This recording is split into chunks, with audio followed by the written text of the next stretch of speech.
போட்டு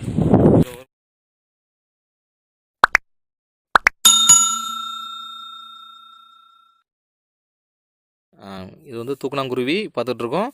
இது வந்து இந்திய துணைக்கண்டம் தென்கிழக்கு ஆசியாவில் அதிகமாக காணப்படும் ஒரு பறவை. இது தன்னுடைய உணர்வுகளால் உணர்வை வச்சு இது வந்து அழகான கூடுகளை கட்டும். பயிர்களின் இலை நரம்புகள், நார்கள் இதை கொண்டு அழகான ஒரு தொங்கு கூடுகளை அமைக்கின்றன. இது வந்து ஊர்க்குருவி வம்சம் சார்ந்தது.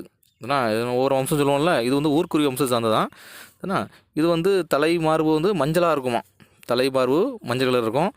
வயல்வெளிகளில் அப்படியே சுற்றிட்டு இற தேடி இந்த கூட்டில் வந்து வாழ்ந்துட்டுருக்கோம். முட்டையிடும்போது வந்து மஞ்சள் கருப்பு நிறங்களை பெற்றிருக்கும். ஏன்னா மஞ்சள் கருப்பு நிறங்களை பெற்றிருக்கும்.